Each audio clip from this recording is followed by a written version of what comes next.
ನಮಸ್ತೆ ವೀಕ್ಷಕರೇ, ನಮ್ಮ ಬಾಹುಬಲಿ ವಿಶೇಷ ಕಾರ್ಯಕ್ರಮಕ್ಕೆ ಸ್ವಾಗತ. ನಾನು ಅರ್ಚನಾ ಶರ್ಮಾ. ಕೃಷಿ ಕ್ಷೇತ್ರದಲ್ಲಿ ಸಾಕಷ್ಟು ಪ್ರಯೋಗಗಳು ನಡೀತಾನೆ ಇದೆ. ಆದರೆ ಈ ಪ್ರಯೋಗಗಳನ್ನು ಮಾಡ್ತಾ ಇರೋರು ನಿಮ್ಮ ನಡುವೆ ಇರುವಂತಹ ಸಣ್ಣ ಪುಟ್ಟ ರೈತರೇ ಆಗಿದ್ದಾರೆ. ಆದರೆ ಇಲ್ಲೊಬ್ಬರು ವಕೀಲರು ಕೃಷಿಯಲ್ಲಿ ಪ್ರಯೋಗ ಮಾಡಿದ್ದಾರೆ. ರಷ್ಯಾ, ಚೀನಾ ಹಾಗೂ ಯುರೋಪ್ ದೇಶಗಳ ಬೆಳೆಗಳನ್ನು ಕರ್ನಾಟಕದಲ್ಲಿ ಬೆಳೆದು ಸೈ ಎನ್ಸ್ಕೊಂಡಿದ್ದಾರೆ. ಅವರೇ ಇವತ್ತಿನ ನಮ್ಮ ಬಾಹುಬಲಿ ಮೃತ್ಯುಂಜಯ ವಸ್ತ್ರದ್. ನಮಸ್ತೆ, ಕಾರ್ಯಕ್ರಮಕ್ಕೆ ಸ್ವಾಗತ. ಸರ್, ವೃತ್ತಿಯಲ್ಲಿ ವಕೀಲರು, ಪಾರ್ಟ್ ಟೈಮ್ ಲೆಕ್ಚರರ್ ಆಗಿ ಕೂಡ ಕೆಲಸ ಮಾಡ್ತಾ ಇದ್ದೀರಾ. ಇದೆಲ್ಲದರ ನಡುವೆ ಕೃಷಿಯಲ್ಲಿ ಹೊಸ ಪ್ರಯೋಗಗಳನ್ನು ಮಾಡಿ ಗೆದ್ದಿದ್ದೀರಾ. ಮೊದಲನೇದಾಗಿ ಈ ಕೃಷಿಯಲ್ಲಿ ಇಷ್ಟು ಆಸಕ್ತಿ ಯಾಕೆ, ಹೇಗೆ? ನಮ್ಮ ಪೂರ್ವಜರು ಮೊದಲಿಂದ ಮಾಡ್ಕೊಂಬಂದಂಥ ಒಂದು ಸಾಂಪ್ರದಾಯಿಕ ಬೆಳೆಗಳಿದ್ವು. ನಾನು ಈ ವೃತ್ತಿ ಜೀವನ ಹಾಗೂ ಈಗೇನು ಶಿಕ್ಷಣದಲ್ಲಿ ಹೆಚ್ಚಿನ ತೊಡಗಿಸ್ಕೊಂಡಿದ್ದೆ. ಅಲ್ಲಿ ಒಂದು ಪರಿಸರ ವಿಜ್ಞಾನ ಅಂತ ಒಂದು ವಿಷಯವನ್ನು ಕಲಿಸ್ಬೇಕಾದ್ರೆ ಕರ್ನಾಟಕದ ಬಗ್ಗೆ ಬಂದಾಗ ಕರುನಾಡು ಅನ್ನೋ ಶಬ್ದ ಬಂತು. ಹೆಚ್ಚು ಕಡಿಮೆ ಅರ್ಧ ಕರ್ನಾಟಕ ಕರಿಮಣ್ಣಿನಿಂದ ಕೂಡಿದೆ. ಈ ಕರಿಮಣ್ಣಿನೊಳಗೆ ಬಂಗಾರ ಬೆಳಿಬೋದಲ್ಲ, ಯಾಕಂದರೆ 3 ಕ್ಲೈಮೇಟ್ಗಳನ್ನು ಸಮಾನವಾಗಿ ಅನುಭವಿಸುವಂಥ ಈ ಭೂಮಿ, ಈ ಮಣ್ಣಿಗೆ ಯಾಕೆ ವಿದೇಶಿ ತಳಿಗಳು, ಸ್ವದೇಶಿ ತಳಿಗಳನ್ನು ಯಾಕೆ ಪ್ರಯೋಗ ಮಾಡಬಾರ್ದು ಅನ್ನೋ ಒಂದು ಆಸಕ್ತಿ ನನಗೆ ಲಾಕ್ಡೌನ್ ಟೈಮ್ನಲ್ಲಿ ಹುಟ್ಟಿತು. ಯಾಕಂದರೆ ಆನ್ಲೈನ್ ಪಾಠ ಆನ್ಲೈನ್ದಲ್ಲೇ ಕೋರ್ಟ್ ನಡೆಸಿದ ನಂತರ ಖಾಲಿ ಟೈಮ್ ಕಳಿಬೇಕಾಗಿತ್ತು, ಹೊರಗಡೆ ಹೋಗೋ ಪರಿಸ್ಥಿತಿ ಇರಲಿಲ್ಲ.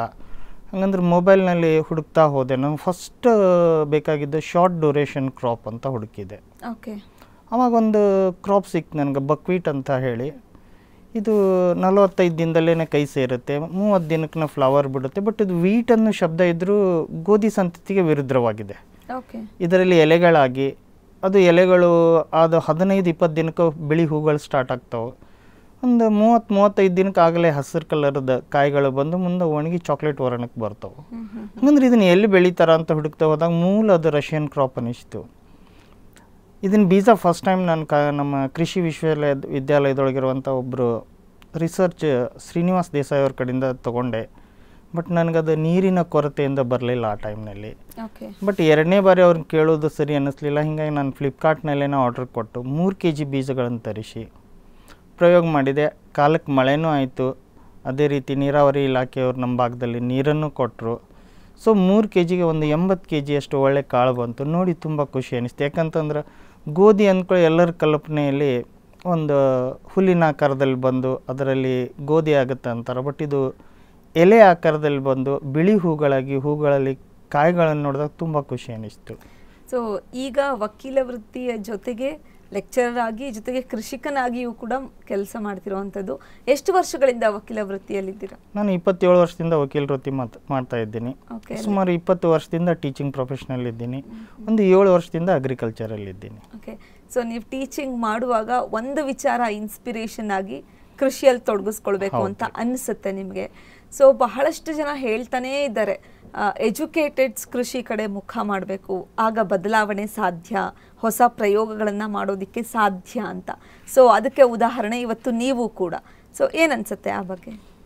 ಯಾಕಂತಂದರೆ ಇವತ್ತು ಎಷ್ಟೋ ಜನ ರೈತರಿಗೆ ಈ ಶಿಕ್ಷಣದ ಬಗ್ಗೆ ಜಾಸ್ತಿ ಇಲ್ಲ. ಬಟ್ ಅವರು ರೈತ ಪದ್ಧತಿಗಳೇನದಾವೆ, ನಮ್ಮ ಸಾಂಪ್ರದಾಯಿಕ ಪದ್ಧತಿಗಳು ಸಂಪೂರ್ಣವಾಗಿ ಒಗ್ಗೂಡಿಸ್ಕೊಂಡಿದ್ದಾರೆ. ಆದರೆ ಈ ನಮ್ಮಂಥ ಎಜುಕೇಟೆಡ್ ನನ್ನಂತಲ್ಲ, ಯಾರೋ ಒಂದು ಸ್ವಲ್ಪ ಶಿಕ್ಷಣದ ಜ್ಞಾನ ಇದ್ದೆ, ಈಗ ಸಪೋಸ್ ನಾನು ಗೂಗಲಲ್ಲಿ ಹುಡುಕೊಂಡೆ ಅಥವಾ ಯಾವುದೋ ರಿಸರ್ಚ್ ಮಾಡಿದಂಥ ಒಂದು ಪೇಪರ್ ಪ್ರೆಸೆಂಟೇಷನ್ ನೋಡಿದೆ, ಈ ರೀತಿ ಅವ್ರಿಗೆ ಜ್ಞಾನ ಕೊಟ್ಟರೆ ಒಂದು ಒಳ್ಳೆಯ ರೀತಿಯ ಒಂದು ಬೆಳೆ ಪಡಿಬೋದು ಅಥವಾ ಅದಕ್ಕೆ ಯೋಗ್ಯವಾದ ಒಂದು ಬೆಲೆನೂ ಸಿಗ್ಬೋದು. ರೈತರು ಸಾಲದಿಂದನೂ ಹೊರಗೆ ಬರ್ಬೋದು ಮತ್ತು ಒಂದು ಒಳ್ಳೆಯ ಜೀವನ ನಡೆಸ್ಬೋದು ಮತ್ತು ರೈತ ಮಕ್ಕಳನ್ನು ಒಳ್ಳೆಯ ಶಿಕ್ಷಣ ಪಡಿಬೋದು ಅನ್ನೋ ನನ್ನ ಆಶೆಯಿಂದ ಈ ಕೃಷಿ ಕೈ ಹಾಕಿದ್ದೀನಿ ನಾನು. ಸೊ ನಿಮ್ಮದು ಬೇಸಿಕಲಿ ಕೃಷಿ ಕುಟುಂಬ. ತಂದೆಯವರು ಕೃಷಿ ಮಾಡ್ತಾ ಇದ್ರು? ಇಲ್ಲ, ತಂದೆಯವರು ಸರ್ಕಾರಿ ನೌಕರಿ. ಓಕೆ. ತಂದೆಯವರ ದೊಡ್ಡಪ್ಪ ಏನಿದ್ರು ವೀರಭದ್ರಯ್ಯ ಅಂತ ಹೇಳಿ ಮೂಲ ಕೃಷಿಕರು. ಅವರು ಕೃಷಿ ಮಾಡ್ತಾ ಮಾಡ್ತಾ ನೆಕ್ಸ್ಟ್ ನಮ್ಮ ಒಬ್ಬರು ಚಿಕ್ಕಪ್ಪ ಮಾಡ್ತಾಯಿದ್ರು. ಆಮೇಲೆ ಬರ್ಬರ್ತಾ ಕೃಷಿ ನಮ್ಮ ಮನೆತನದಲ್ಲಿಯೇ ಕಮ್ಮಿ ಆಗಿತ್ತು. ಆದರೆ ನಾನು ಭೂಮಿ ಇದೆ, ಭೂಮಿಯಲ್ಲಿ ಏನಾದರೂ ಮಾಡಬೇಕು, ಅದರಿಂದ ಒಳ್ಳೆಯ ಬೆಳೆ ಒಳ್ಳೆಯ ಲಾಭವನ್ನು ಪಡ್ಕೋಬೇಕು ಅನ್ನೋಕ್ಕಿಂತ ಹೆಚ್ಚಿಗೆ ಆರೋಗ್ಯಯುತವಾದ ಬೆಳೆಗಳನ್ನು ಪಡಿಬೇಕು ಅನ್ನೋ ಒಂದು ಆಶೆಯಿಂದ ಈ ಪ್ರಯೋಗಗಳನ್ನು ಚಾಲೂ ಮಾಡಿದ್ದೆ ನಾನು. ಸೊ ಹಾಗಾದರೆ ನೀವು ಈ ಒಂದು ಕೆಲಸ ಆರಂಭ ಮಾಡಬೇಕಾದ್ರೆ ಕೃಷಿಯ ಬಗ್ಗೆ ಹೆಚ್ಚಿನ ಐಡಿಯಾಸ್ ಏನೂ ಇರಲಿಲ್ಲ? ಹೇಗೆ ತಿಳ್ಕೊಂಡ್ರಿ ಕೃಷಿ ಬಗ್ಗೆ? ಅಂದರೆ ಒಂದಿಷ್ಟು ಮೋಸ್ಟ್ಲಿ ನನ್ನ ಪ್ರಕಾರ ಹುಟ್ಟಿನಿಂದನೇ ಬಂದಿರಬೇಕು ಅನಿಸುತ್ತೆ. ಪೂರ್ವಜರ ಏನು ಬಳುವಳಿಯೊಳಗೆ ಅಥವಾ ರಕ್ತಗತ ಅಂತ ಏನು ಕರಿತೀವಿ ಹಾಗೆ ಬಂದಿರ್ಬೋದು ಅನ್ನೋ ಒಂದು ಕಲ್ಪನೆ ಮೇಲೆ ಅಷ್ಟೇ ಅಲ್ದೇ ಈ ಕೆಲವು ಪುಸ್ತಕಗಳನ್ನು ಓದ್ತಾ ಅಥವಾ ಈ ಸೋಷಿಯಲ್ ಮೀಡಿಯಾದಲ್ಲಿ ನೋಡ್ತಾ ಯಾವ ರೀತಿ ಫಾರ್ಮಿಂಗ್ ಮಾಡ್ತಾರೆ, ನಮ್ಮಲ್ಲಿ ಹೆಂಗಿದೆ, ಪಂಜಾಬಲ್ಲಿ ಹೆಂಗಿದೆ, ಯು ಪಿಯಲ್ಲಿ ಹೆಂಗಿದೆ, ಇವನ್ನೆಲ್ಲ ಸ್ಟಡಿ ಮಾಡ್ತಾ ಹೋದೆ. ಅದು ರೈಟೋ ರಾಂಗೋ ಗೊತ್ತಿಲ್ಲ, ಬಟ್ ಅಲ್ಲಿಂದ ಕೆಲವು ಜ್ಞಾನ ಸಿಕ್ತು ನನಗೆ. ಯಾವ ರೀತಿ ಬಿತ್ತನೆ ಮಾಡಬೇಕು, ಈಗ ಉದಾಹರಣೆ ಹೇಳಿದೆ ನಿಮ್ಗೆ ಬಕ್ವೀಟ್ ಅಂತ, ಇದನ್ನು ನಾವು ಹಾರ್ವೆಸ್ಟಿಂಗ್ ಹೆಂಗೆ ಮಾಡ್ಬೇಕು ಅನ್ನೋದು ಗೊತ್ತಿದ್ದಿಲ್ಲ ನಮಗೆ. ಬೀಜ ಬಿತ್ತಿದ್ವಿ, ಬೆಳೆ ಬಂತು, ಕಾಳು ಗಿಡದಲ್ಲೇ ಬಿಡಿಸ್ಬೇಕು ಅಥವಾ ಗಿಡನ ಕಟ್ ಮಾಡಿ ಬಿಡಿಸ್ಬೇಕು ಅನ್ನೋದು ಗೊತ್ತಾಗಲಿಲ್ಲ. ಆದರೂ ಕಡೆಗೆ ಅಲ್ಲಿ ಅಕ್ಕಪಕ್ಕದ ರೈತರು ಕೇಳಿದಾಗ ಈ ರೀತಿ ಪ್ರಯೋಗ ಮಾಡಿ ಟ್ರೈ ಮಾಡಿ ಅಂತ ಅವ್ರ ಸಜೆಷನ್ ತೊಗೊಂಡು ಕಾಳುಗಳನ್ನು ಬಿಡಿಸ್ಕೊಂಡ್ವಿ ನಾವು. ಅಂದರೆ ಇಲ್ಲಿ ಏನಿದೆ, ವಿದ್ಯೆನೇ ಇಂಪಾರ್ಟೆಂಟ್ ಅಲ್ಲ, ಪ್ರಾಕ್ಟೀಸ್ ಮೇಕ್ಸ್ ಮ್ಯಾನ್ ಪರ್ಫೆಕ್ಟ್ ಅಂದಂಗೆ ಅನುಭವದಿಂದ ಏನು ಬಂದಿದೆ ಅದನ್ನು ತಿಳ್ಕೊಂಡು ಮತ್ತೊಬ್ಬರು ಅವನು ರೈತನೇ ಇರ್ಬೋದು ಅಥವಾ ಅನ್ಎಜುಕೇಟೆಡ್, ದಟ್ ಈಸ್ ಇಮ್ಮೆಟೀರಿಯಲ್ ನನ್ನ ಪ್ರಕಾರ. ಅವನ ಜ್ಞಾನ ಏನಿದೆ ಅದನ್ನು ತೊಗೊತೀನಿ, ಅದು ನಂಗೆ ಒಳ್ಳೇದನ್ನಿಸ್ತು ಅಳವಡಿಸ್ಕೊತೀನಿ, ಇಲ್ಲಾಂದ್ರೆ ಕೈ ಬಿಟ್ಬಿಡ್ತೀನಿ. ಕೃಷಿ ನೋಡಿದಷ್ಟು ಈಸಿ ಅಲ್ಲ ಮಾಡುವಂಥದ್ದು. ಸೊ ನಿಮಗೆ ಸ್ಟಾರ್ಟಿಂಗಲ್ಲಿ ಏನೆಲ್ಲ ಸವಾಲುಗಳು, ಚಾಲೆಂಜಸ್ ಎದುರಾಯಿತು? ಇನ್ವೆಸ್ಟ್ಮೆಂಟ್ ಬೇಕು ಇದರಲ್ಲಿ. ಮೇನ್ವಾಗಿ ಇವತ್ತು ಎಲ್ಲ ರೈತರ ಸಂಕಟ ಏನು ಅಂತಂದರೆ, ಎಲ್ಲ ಬೀಜ ಅಥವಾ ಬಿತ್ತನೆ ಬೀಜ ಇರ್ಬೋದು, ಅದಕ್ಕೆ ಲೇಬರ್ ಕಾಸ್ಟ್ ಇರ್ಬೋದು, ಅಥವಾ ಫರ್ಟಿಲೈಸರ್ಸ್ ಇರ್ಬೋದು, ಕೆಮಿಕಲ್ ಎಲ್ಲ ಕಾಸ್ಟ್ಲಿ ಇದೆ. ಆದರೆ ಒಬ್ಬ ರೈತ ತನ್ನ 1 ವರ್ಷದ ಜೀವನ, ಒಬ್ಬ ರೈತನ ಉದಾಹರಣೆ ತೊಗೊಂಡ್ರೆ 1 ವರ್ಷಕ್ಕೆ ಜೀವನ ಮನೆ ನಡೆಸುವಷ್ಟು ಕಾಳುಗಳನ್ನ ಇಟ್ಕೊಂಡು ದುಡ್ಡುಗಳನ್ನು ಕಲೆಕ್ಟ್ ಮಾಡಿಕೊಂಡು ಮಾಡಬೇಕಂದ್ರೆ ಇವತ್ತಿನ ದಿನಗಳಲ್ಲಿ ತೊಂದರೆದಾಯಕ ಇದೆ ನನ್ನ ಅಭಿಪ್ರಾಯ ಪ್ರಕಾರ. ಬಟ್ ಏನು, ಈಗ ನನ್ನಂಥವನು ಎಲ್ಲೋ ಒಂದು ಕಡೆ ಸೋರ್ಸ್ ಇದೆ, ಟ್ರೈ ಮಾಡ್ಬೇಕು. ಆದರೂ ಒಂದೊಂದು ಸಲ ನನಗೂ ಫೀಲ್ ಆಗುತ್ತೆ. ಯಾಕಂತಂದ್ರೆ ಲಾಸ್ಟ್ ಟೈಮ್ ನಾವು ಬಕ್ವೀಟ್ ಹಾಕಿದಾಗ ಬೆಳೆನೇ ಬರಲಿಲ್ಲ ಅಂದಾಗ ಒಂಥರ ಮನಸ್ಸಿಗೆ ಹರ್ಟ್ ಆಯಿತು. 8-10 ಸಾವಿರ ಲಾಸ್ ಆಯಿತು ಅಂತ ಒಂದು ಮನಸ್ಸು ಹೇಳಿದರೆ, ಇನ್ನೊಂದು ಕಡೆ ಇನ್ನೇನು ಪ್ರಯತ್ನ ಮಾಡು ಅಂತ ಹೇಳ್ತಿತ್ತು. ಆ ಪ್ರಯತ್ನನೇ ಇವತ್ತಲ್ಲಿ ನನ್ನ ರಿಸಲ್ಟ್. ಸೊ ಸ್ಟಾರ್ಟಿಂಗಲ್ಲಿ ಪ್ರಯೋಗ ಮಾಡುವಾಗ ನೀವು ಕೂಡ ಒಂದು ಹಂತಕ್ಕೆ ನಷ್ಟ ಅನುಭವಿಸಿದ್ದೀನಿ. ಯಾಕಂತಂದರೆ ಬೆಳೆ ಬರ್ತಂದ್ರೆ ಹೆಂಗಿತ್ತು ಅಂತಂದರೆ, ಒಂದು ತಾಯಿ ತನ್ನ ಮಗುವಿನ ದಾರಿ ಕಾದಾಗೆ ನಾನು ಹೋಗ್ತಿದ್ದೆ ಹೊಲಕ್ಕೆ, ಎವ್ರಿ ವೀಕ್ ಹೋಗ್ತಿದ್ದೆ. ಹುಟ್ಟಿದೇನು ಒಂದು ಕಸಾನು ಅದು ಬಕ್ವೀಟ್ ಪ್ಲಾಂಟ್ ಅಂತಲೂ ಹುಡುಕ್ತಾ ಇದ್ದೆ. ಬಟ್ ಅದು ಲಾಸ್ಟ್ಲಿ ಸಿಗಲಿಲ್ಲಲ್ಲ, ಅವನೊಂಥರ ಮನ್ಸಿಗೆ ನೋವಾಯ್ತು.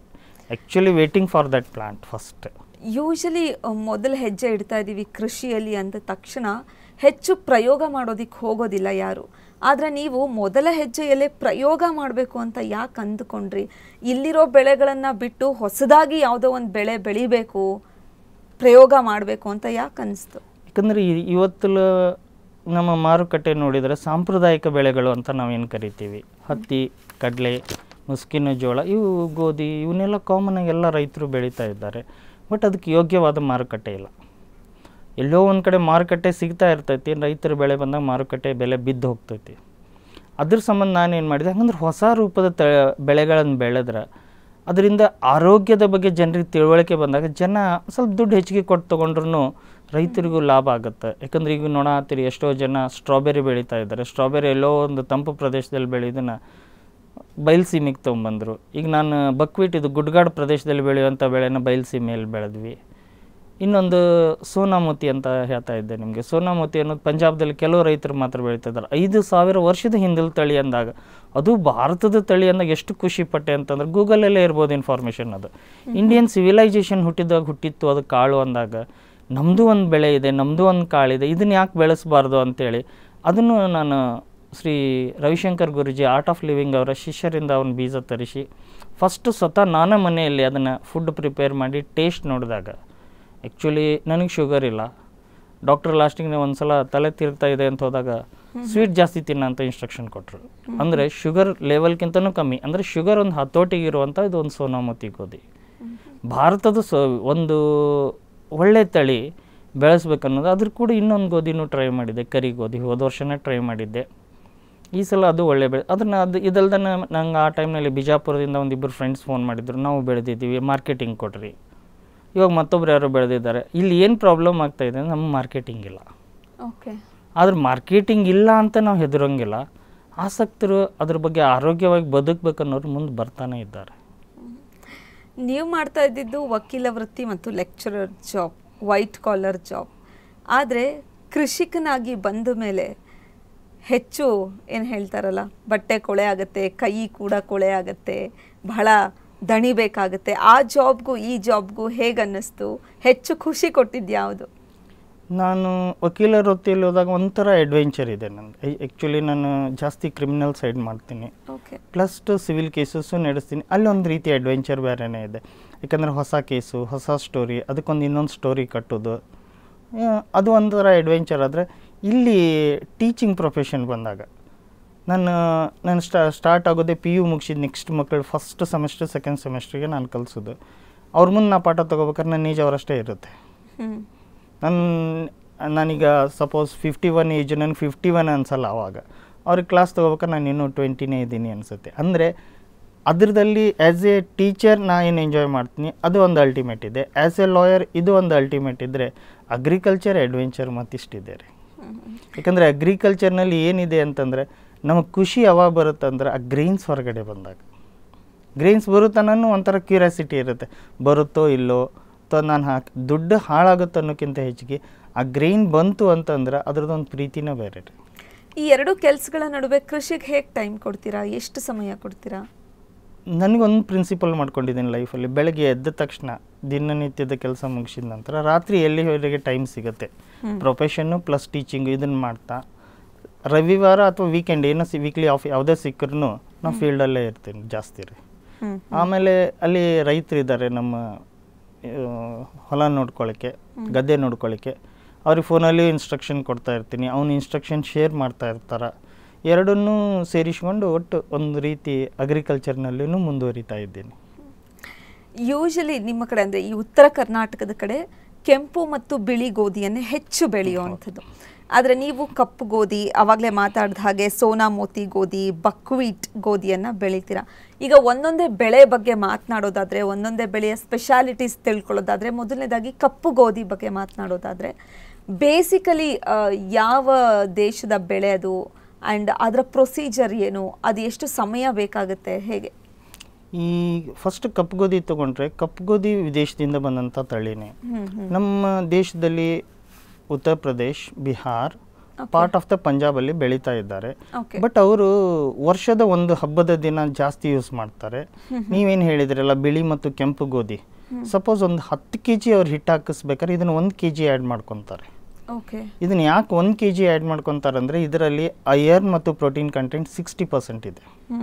ಅಂದರೆ ಒಂದು ಹೆಲ್ದಿ ಇದರ ಗ್ರೈನ್ ಸಿಗುತ್ತೆ ಅನ್ನೋ ಸಂಬಂಧ ಅದನ್ನು ಆ್ಯಡ್ ಮಾಡಿಕೊಂಡ್ರು ಅವರು.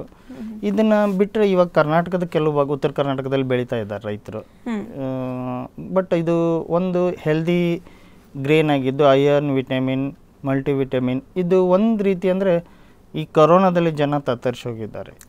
ಈ 3 ಗ್ರೇನ್ಗಳನ್ನು ತೊಗೊಂಡ್ರೆ 3 ಇಮ್ಯುನಿಟಿ ಬೂಸ್ಟರ್ಸ್, ಅದು ಇನ್ಬಿಲ್ಟ್ ಇಮ್ಯುನಿಟಿ ಸ್ಟಾರ್ಟ್ ಆಗುತ್ತೆ. ಪ್ಲಸ್ ಬ್ಲ್ಯಾಕ್ ವೀಟಲ್ಲಿ ಆ್ಯಂಟಿಬಯೋಟಿಕ್ ಆಟೋಮೆಟಿಕ್ಲಿ ಇದೆ. ಅಂದರೆ ಇದು ಒಂದು ರಿಚ್ ಗ್ರೇನ್ ಅಂತಲೇ ಹೇಳ್ಬೋದು. ಸಕ್ಕರೆ ಕಾಯಿಲೆ ಮತ್ತು ಈಗಂತೂ ಕಾಮನ್ ಆಗಿಬಿಟ್ಟಿದೆ ಶುಗರ್ ಅನ್ನೋದು ಒಂದು, ಪ್ಲಸ್ BP ವೇರಿಯೇಷನ್. ಸೊ ಅದನ್ನೆಲ್ಲ ಇದು ಕಂಟ್ರೋಲಲ್ಲಿ ಇಡುತ್ತೆ ಆಹಾರ ಪದ್ಧತಿಗಳು ಅಳವಡಿಸ್ಕೊಂಡ್ರೆ. ನೀವು ಎರಡನೇದಾಗಿ ಹೇಳಿದೆ ಬಕ್ವೀಟ್ ಅಂತ. ಇದು ಬಕ್ವೀಟ್ ಬೇಸಿಕ್ಲಿ ರಷ್ಯನ್ ಕ್ರಾಪ್ ಇದ್ರೂ ಕಾರ್ಗಿಲ್ ಹಿಲ್ಸು, ಪಳನಿ ಹಿಲ್ಸು, ಕೆಲವು ಪ್ರದೇಶದಲ್ಲಿ ನಮ್ಮ ಕೃಷಿ ವಿಶ್ವವಿದ್ಯಾಲಯ ಧಾರವಾಡದಲ್ಲೂ ಪ್ರಯೋಗ ಮಾಡಿದ್ದಾರೆ. ಇದು ಸ್ವೀಟ್ಸ್ ತಯಾರು ಮಾಡ್ಬೋದು. ಇದರಲ್ಲಿ ಗ್ಲೂಟನ್ ಫ್ರೀ ಇದೆ. ಆಮೇಲೆ ಇದನ್ನು ಟೀ ರೂಪದಲ್ಲಿ ತೊಗೋಬೋದು. ಇದನ್ನು ಪೌಡ್ರ್ ಮಾಡಿ ಬೆಳಗ್ಗೆ ಟೀ ಸ್ಕಿಪ್ ಮಾಡಿ ಇದನ್ನು ತೊಗೊಳೋದ್ರಿಂದ ಬೆಲ್ಲಿ ಫ್ಯಾಟ್ ಕಮ್ಮಿ ಆಗುತ್ತೆ. ಪ್ಲಸ್ ಹಾರ್ಟ್ ಪ್ರಾಬ್ಲಮ್ ಸಾಲ್ವ್ ಆಗುತ್ತೆ. ಬ್ಲಡ್ ವೇಸ್ ಬ್ಲಾಕೇಜ್ ಕ್ಲಿಯರೆನ್ಸ್ ಮಾಡುತ್ತೆ. ಪ್ಯಾರಲಸ್ ಅಟ್ಯಾಕ್ ಲೈಫ್ನಲ್ಲಿ ಬರೋದೇ ಇಲ್ಲ. ಇದು ಎಲ್ಲ ಕೆಲವೊಂದಿಷ್ಟು ರಿಸರ್ಚಿನಿಂದ ಬಂದದ್ದು, ಕೆಲವೊಂದು ರಿಪೋರ್ಟ್ಸ್ನಿಂದ ನೋಡಿ ತಿಳ್ಕೊಂಡೆ ನಾನು. ಸೊ ಇದು ನೋಡಿದರೆ ಒಂಥರ ಬಕ್ವೀಟ್ ಅನ್ನೋದು, ಇದನ್ನು ಕಿಚಡಿ ಟೈಪ್ ಮಾಡಿನೂ ತಿಂತಾರೆ. ಇದು ಇನ್ನೂ ಒಂದಂತಂದರೆ ಈ ಕೆಲವು ಭಾಗದಲ್ಲಿ ಭಾರತದೊಳಗೆ ಉಪವಾಸ ಮಾಡಿದಾಗ ಸಾಬುದಾಣಿ ಹೆಚ್ಚಿಗೆ ಪ್ರಿಫರ್ ಮಾಡ್ತೀವಿ ಈ ಕಡೆ ಭಾಗದೊಳಗೆ. ಆದರೆ ಅದಕ್ಕಿಂತನೂ ಇದು ಒಂದು ಹಗುರವಾದ ಆಹಾರ ಆಗಿದೆ. ಆಮೇಲೆ ಇನ್ನು ಕೆಲವ್ರಿಗೆ ಏನಿದೆ, ನನಗೆ ವೆಯ್ಟ್ ಇಳಿಸ್ಬೇಕು, ಸ್ಲಿಮ್ಮಾಗಿ ಕಾಣಬೇಕು, ಅಥವಾ ಓವರ್ ವೆಯ್ಟ್ ಇದೆ ಅಥವಾ ಫ್ಯಾಟ್ ಇದೆ ಅಂದರೆ ರಾತ್ರಿ ವೀಕ್ಲಿ ಅಥವಾ ಫ್ರೀಕ್ವೆಂಟ್ಲಿ 1 or 2 days ಹಿಂಗೆ ಶೆಡ್ಯೂಲ್ ಹಾಕ್ಕೊಂಡು ಇದನ್ನು ಬೆಳಗ್ಗೆ ಟೈಮ್ನಲ್ಲಿ ನೆನೆ ಇಟ್ಟು ಈವ್ನಿಂಗಲ್ಲಿ ಅದರದ್ದು ಸಲಾಡ್ ಟೈಪ್ ತಿಂದು ರಾತ್ರಿ ಊಟ ಸ್ಕಿಪ್ ಮಾಡಿದ್ರೂ ಅವ್ರಿಗೆ ಒಂದು 2 or 3 months ರಿಸಲ್ಟ್ ಸಿಗುತ್ತೆ. ಓಕೆ, ಇನ್ನು ಸೋನಾಮೋತಿ ಸೋನಾಮೋತಿ. ಇದು ಕೂಡ ಬಹಳ ವಿಶಿಷ್ಟ ತಳಿ. ಇದು ಸುಮಾರು 5,000 ವರ್ಷದ ಹಿಂದಿನ ತಳಿ. ಇದಕ್ಕೊಂದು ಹಿಸ್ಟ್ರಿ ಇದೆ. ಯಾಕಂತಂದರೆ ನಾನು ಓದ್ತಾ ಹೋದಾಗ ನನಗೆ ಸರ್ಪ್ರೈಸ್ ಆಗಿದ್ದು, ಅದ್ರ ವರ್ಡ್ ಸ್ಟಾರ್ಟ್ ಮಾಡೋದು ಇದು ಒರಿಜಿನಲಿ ಇಂಡಿಯನ್ ಕ್ರಾಪ್. ಅಂದ್ರೆ ಸಿಂಧೂ ನಗರದ ನಾಗರಿಕತೆ, ಇಂಡಿಯನ್ ಸಿವಿಲೈಜೇಷನ್ ಸ್ಟಾರ್ಟ್ ಆದಾಗ ಈ ಕಾಳಿತ್ತಂತ. ಇದು ಸೋನಾಮೋತಿ ಅನ್ನೋ ಕಾರಣ ನಮ್ಮ ಉತ್ತರ ಕರ್ನಾಟಕದ ಭಾಗದ ಉದಾಹರಣೆ ತಗೋಬೇಕಂದ್ರೆ ಜೋಳದ ಥರ ಇದೆ ಕಾಳಿದು. ಬಟ್ ಇದು ದುಂಡನ ಕಾಳು ಇರೋದ್ರಿಂದ ಸುಮ್ಮನೆ ಬೆಳೀತಾ ಹೋದ್ರು. ಮುಂದೆ ಸ್ವಲ್ಪ ದಿನಗಳಾದ ನಂತರ ಅದಕ್ಕೊಂದು ಪೈಗಂಬರ್ ವೀಟ್ ಅಂತ ಹೆಸರಿಟ್ಟು, ಇವಾಗ ನೀವು ಗೂಗಲ್ ಹೋದ್ರು ಪೈಗಂಬರ್ ವೀಟ್ ಅಂತಲೇ ಕರೀತಾರೆ ಅದನ್ನು. ಅದು ಮುಂದೆ 2017 or 18 ರವಿಶಂಕರ್ ಗುರೂಜಿಯವರು ಅದನ್ನು ಅಟ್ರ್ಯಾಕ್ಟ್ ಆಗಿ ಅದಕ್ಕೊಂದು ಹೊಸ ನಾಮಕರಣ ಮಾಡಿದರು, ಸೋನಾಮೋತಿ ಅಂತ. ಅದಕ್ಕೆ ಮೊದಲು ಗೋಲ್ಡನ್ ಪರ್ಲ್ಸ್ ಅಂತ ಕರಿತಿದ್ರು ಅಥವಾ ಪೈಗಂಬರ್ ವೀಟ್ ಅಂತ ಕರಿತಿದ್ರು. ಬಟ್ ಇದು ಏನು ಅಂತಂದರೆ ಜಸ್ಟ್ -1% ಗ್ಲೂಟನ್ ಇದೆ. ಅಂದರೆ ಜಿಗುಟು ಜಿಡ್ಡಿನ ಅಂಶ ಇಲ್ಲ, ಶುಗರ್ ಇಲ್ಲ. ಬಟ್ ಈ ಗ್ರೇನ್ ಯಾಕೆ ಬೆಸ್ಟು ಅಂತ ನನ್ನ ಪ್ರಕಾರ ನೋಡಿದಾಗ ಒಂದು ಲ್ಯಾಬ್ ಟೆಸ್ಟಿಂಗ್ ರಿಪೋರ್ಟ್ ಸಿಕ್ತು ನನಗೆ. ಅದರಲ್ಲಿ 3768% ಫಾಲಿಕ್ ಆ್ಯಸಿಡ್ ಇದೆ. ಯಾಕಂದರೆ ಆಲ್ಮೋಸ್ಟ್ ಆಲ್ ಈಗ 35 ಕ್ರಾಸ್ ಆದ ನಂತರ ಮಹಿಳೆಯರಲ್ಲಿ ಫಾಲಿಕ್ ಆ್ಯಸಿಡ್ ಕೊರತೆ ಕಂಡು ಬರ್ತಾ ಇದೆ. ಮತ್ತು ದಿನನಿತ್ಯದ ಫುಡ್ಡಿನಲ್ಲಿ ಇದು ಜಾಸ್ತಿ ಸಿಗ್ತಾ ಇಲ್ಲ. So instead of chemical medicines ಇದನ್ನು ಆಹಾರ ಪದ್ಧತಿ ಒಳಗೆ ಅಳವಡಿಸ್ಕೊಂಡ್ರೆ ಸೊ ಫಾಲಿಕ್ ಆ್ಯಸಿಡ್ ಮೆಡಿಷನ್ ತೊಗೊಳೋದು ತಪ್ಪಿಸ್ಬೋದು. ಪ್ಲಸ್ ಶುಗರ್ ಲೆವೆಲನ್ನು ಹತೋಟಿಗೆ ಇಟ್ಕೋಬೋದು, BP ಕಂಟ್ರೋಲಿಗೆ ತರ್ಬೋದು. ಅಂದರೆ ಇವು ಮೂರೂ ಧಾನ್ಯಗಳೇನದೋ ಗ್ಲೂಟನ್ ಫ್ರೀ ಇರೋದ್ರಿಂದ ನಾವೇನು ಮಾಡ್ತಾ ಇದ್ದೀವಿ ರೀ, ಹೋಗೋದು ಕೆಮಿಕಲ್ ಮೆಡಿಸಿನ್ಸ್ ತೊಗೊಳೋದು, ಫಾಲೋ ಅಪ್ ಚೆಕಪ್ಪು. ಕೆಲವೊಂದು ಕಡೆ ಯೂಟ್ಯೂಬ್ನಲ್ಲಿಯೂ ನೋಡಿದೆ ನಾನು, ಇನ್ಸುಲಿನ್ ತೊಗೊತಾ ಇದ್ದರು. ಅವರು 6-7 ತಿಂಗಳ ನಂತರ ಇನ್ಸುಲಿನ್ ಡ್ರಾಪ್ ಮಾಡಿ ಮೆಡಿಷನಿಗೆ ಬಂದರು ಸೋನಾಮೋತಿ ಯೂಸ್ ಮಾಡೋದ್ರಿಂದ. ಆಮೇಲೆ ಇನ್ನೊಬ್ಬರು ಗೋಧಿ ತಿಂದ ತಕ್ಷಣ ಹೀಟಾಗಿ ಬಾಯಲ್ಲಿ ಅಲ್ಸರ್ ಅಥವಾ ಗುಳ್ಳಿಗಳಾಗ್ತಾವ ಅನ್ನೋ ಕಂಪ್ಲೇಂಟ್ ಇತ್ತಂತ ಅವ್ರದ್ದು. ಇದನ್ನು ಯೂಸ್ ಮಾಡ್ತಾಗಿಂದ ಹೀಟ್ ಆಗ್ತಾ ಇಲ್ಲ ಅಂತ ಅವ್ರಿಗೆ. ಅಂದ್ರೆ ಈ ಗೋಧಿ ಸ್ವದೇಶಿ ತಳಿನ ಕೇವಲ ಗೂಗಲಲ್ಲಿ ಹುಡುಕ 20 ರೈತರು ಬೆಳೀತಾ ಇದ್ದಾರೆ ಪಂಜಾಬ್ದಲ್ಲಿ. ಆವಾಗ ನನಗನಿಸ್ತು, ಅಲ್ಲಿ ರವಿಶಂಕರ್ ಗುರೂಜಿಯವ್ರ ಅಸಿಸ್ಟೆಂಟಿಗೆ ಕಾಲ್ ಮಾಡಿ ಕೇಳಿದಾಗ, ನಾನು ಕಳಿಸ್ಕೊಡ್ತೀನಿ ನಿಮಗೆ, ಹೆಂಗೆ ಬೇಕು ಅಂದರೆ 20 kg ನನಗೆ ಸೀಡ್ಸ್ ಕಳಿಸ್ರಿ, 20 kg ಮನೆಗೆ ಕಳಿಸ್ರಿ ಅಂತ ಹೇಳಿದೆ, ಮನೆ ಯೂಸಿಗೆ. ಆಮೇಲೆ ನೋಡಿದೆ 2 ಸೇಮೇ ಇತ್ತದು. ಸೊ ಅದರಲ್ಲಿ 10 kg ಮನೆಗೆ ಯೂಸ್ ಮಾಡಿ ನೋಡಿದಾಗ ಸ್ವಲ್ಪ ಟೇಸ್ಟ್ ಚೇಂಜ್ ಇದೆ ರೀ. ನಾವು ನಾರ್ಮಲಾಗಿ ಏನು ಚಪಾತಿ ತಿಂತೀವಿ ಆ ಟೇಸ್ಟ್ ಇಲ್ಲ, ಸ್ವಲ್ಪ ಟೇಸ್ಟ್ನಲ್ಲಿ ವ್ಯತ್ಯಾಸ ಕಂಡು ಬಂದ್ರೂ ಬಟ್ ಆರೋಗ್ಯಯುತವಾಗಿದೆ. ಸೊ ಆರೋಗ್ಯ ದೃಷ್ಟಿಯಿಂದ ಈ ಬೆಳೆಯನ್ನು ಬಳಸೋದು ಬಹಳ ಒಳ್ಳೆಯದು ನನ್ನ ಅಭಿಪ್ರಾಯ ಪ್ರಕಾರ. ಅಂದರೆ ಮುಂದಿನ ದಿನಗಳಲ್ಲಿ, ಯಾಕಂದರೆ ಇವತ್ತು ನಾವು ಏನೋ ಸ್ವಲ್ಪ ನೆಗಡಿ ಬಂತು ಡಾಕ್ಟರ್ ಕಡೆ ಹೋಗ್ತೀವಿ, ಅವೇ ಮೆಡಿಷನ್ಸು. ಎಷ್ಟೋ ಜನರಿಗೆ ಏನಾಗಿದೆ ಅಂತಂದರೆ ಈ ಪ್ರತಿನಿತ್ಯ ಶುಗರ್ ಮೆಡಿಸಿನ್ಸ್ ತೊಗೊಳೋದು, BP ಮೆಡಿಸಿನ್ಸ್ ತೊಗೊಳೋದು. ಅವ್ರಿಗೆ ಫ್ರೆಂಡ್ ಸರ್ಕಲಲ್ಲಿ ಆ ಥರ ದಿನ ಎದ್ಕೊಳ್ಳಿ ತೊಗೋಬೇಕಲ್ಪ, ರಾತ್ರಿ ತೊಗೋಬೇಕಲ್ಪ ಅನ್ನೋ ಈ ಟೆನ್ಷನ್ನಿಂದ ಸ್ವಲ್ಪ ಆದರೂ ಮುಕ್ತಿ ಹೊಂದ್ಬೋದಲ್ಲ. ಅಂದರೆ ಇನ್ಬಿಲ್ಟ್ ನಾವು ಸ್ಟಾರ್ಟ್ ಮಾಡ್ಬೋದು. ಯಾಕಂದರೆ ಊಟ ಅಂತೂ ಡೈಲಿ ಮಾಡಲೇಬೇಕು. ಮಾಡ್ದಲ್ಲಿ ಈ ಆಹಾರ ಪದ್ಧತಿಗೆ ಅಳವಡಿಸ್ಕೊಂಡ್ವಿ ಅಂತಂದರೆ ಇದನ್ನೇ ಒನ್ ಡೇ ಈಗ ಹೇಳಿದೆ ನಿಮ್ಗೆ, ನೀವು ಬಿಳಿ ಮತ್ತು ಕೆಂಪು ಗೋಧಿಗೆ 1 kg ಅಷ್ಟು ಕಪ್ಪು ಗೋಧಿ ಆ್ಯಡ್ ಮಾಡಿದ್ರೂ ಸಾಕು. ಆ್ಯಂಟಿಬಯೋಟಿಕ್ ಸಿಗುತ್ತೆ, ವಿಟಮಿನ್ ಸಿಗುತ್ತೆ, ಮಿನರಲ್ ಸಿಗುತ್ತೆ, ಮಲ್ಟಿವಿಟಮಿನ್ ಸಿಗುತ್ತೆ, ಸೋನಾಮೋತಿಯಲ್ಲಿ ಫಾಲಿಕ್ ಆ್ಯಸಿಡ್ ಸಿಗುತ್ತೆ. ಗ್ಲೂಟನ್ ಫ್ರೀ ಇರೋದ್ರಿಂದ ಯಾವುದೇ ರೀತಿಯ ಸೈಡ್ ಇಫೆಕ್ಟ್ಸ್ ಇಲ್ಲ. ಆದರೂ ಇದನ್ನು ನಾನು ಇನ್ನೂ ಒಮ್ಮೆ ಸರಿಯಾಗಿ ಲ್ಯಾಬ್ ಟೆಸ್ಟ್ ಮಾಡಿಸ್ಬೇಕು ಅನ್ನೋ ಆಸೆನೂ ಇದೆ ನನಗೆ. ಈ 3 ಬೆಳೆಗಳಿಗೆ ಸಮಯ ಮತ್ತು ನೀರಿನ ಅವಶ್ಯಕತೆ ಎಷ್ಟಿದೆ? ಬಕ್ವೀಟಿಗೇನು ಜಾಸ್ತಿ ನೀರು ಬೇಕಾಗಿಲ್ಲ ರೀ. ಅಂದರೆ ಇದೊಂದು ಶಾರ್ಟ್ ಡ್ಯೂರೇಷನ್ ಕ್ರಾಪ್ ಇರೋದ್ರಿಂದ ಒಂದು 40 to 45 ಡೇಸಲ್ಲಿ ನಿಮ್ಮ ಕೈ ಸಿಗುತ್ತೆ. ಸೋನಾಮೋತಿಗೆ ಸ್ವಲ್ಪ, ಯಾಕಂದರೆ ಪಂಜಾಬ್ದಲ್ಲಿ ಬೆಳೆದಿದ್ದು ಅಂದ್ಕೊಳ್ಳೋಣ, ಪಂಚನದಿಗಳ ಬೀಡು ಪಂಜಾಬ್, ನೀರು ಜಾಸ್ತಿ. ಅದಕ್ಕೆ ನಾವೇನು ಮಾಡಿದ್ವಿ, ಟ್ರೈ ಮಾಡೋಣ. ಯಾಕಂದರೆ ನಮ್ಮಲ್ಲಿ ಮಲಪ್ರಭಾ ಇರಿಗೇಷನ್ ಇದೆ ನಮ್ಮಲ್ಲಿ. ನಂದಂದ್ರೆ ನರಗುಂದ ತಾಲೂಕು ಶಿರೋಳ ವಿಲೇಜ್, ಗದಗ ಡಿಸ್ಟಿಕ್ನಲ್ಲಿ ಬರುತ್ತೆ. ಮಲಪ್ರಭಾ ಇರಿಗೇಷನ್ ಇರೋದ್ರಿಂದ ಬೆಣ್ಣೆ ಹಳ್ಳದಿಂದ ಜಾಕ್ವೆಲ್ ಸಿಸ್ಟಮನ್ನು ನೀರು ಲಿಫ್ಟ್ ಮಾಡಿ ಕೊಡ್ತಾ ಇದ್ದಾರೆ. ಸೊ ನನಗೆ 5 ಸಲ ನೀರು ಕೊಡುವಷ್ಟು ಅವಕಾಶ ಇದ್ದದ್ರಿಂದ ಈ ಗೋಧಿಗೆ ನಾನು ನೀರು ಕೊಟ್ಟೆ ಬೆಳೆಸಿದ್ದೀನಿ. ಕಪ್ಪು ಗೋಧಿಗೆ ಹೋದಾಗ ಸ್ವಲ್ಪ ನೀರು ಕಮ್ಮಿ ಇದ್ದರೂ ನಡೆಯುತ್ತೆ.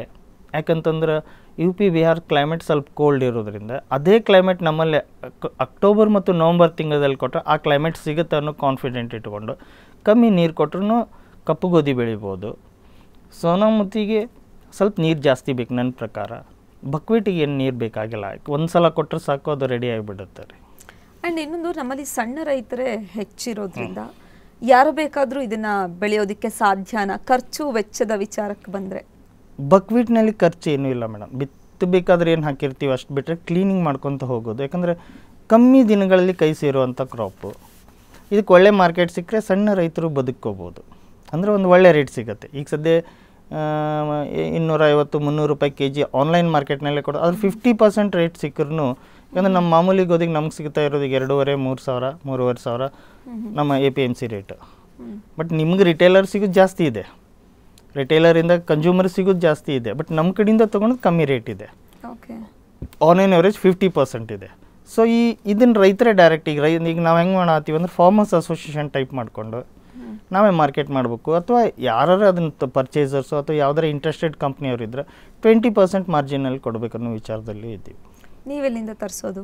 ಯಾವುದು ಇವನ್ನ ಈಗ ನಾನು ಫಸ್ಟು ತರಿಸಿದ್ದು ಆನ್ಲೈನ್ನಲ್ಲೇ. ಒಂದು ಫ್ಲಿಪ್ಕಾರ್ಟ್ನಲ್ಲಿ ಸೋನಾಮತಿ ಬಕ್ವೀಟ್ ತರಿಸಿದೆ. ನೆಕ್ಸ್ಟ್ ಅಮೆಜಾನ್ದಲ್ಲಿ ಬ್ಲ್ಯಾಕ್ ವೀಟ್ ತರಿಸಿದೆ.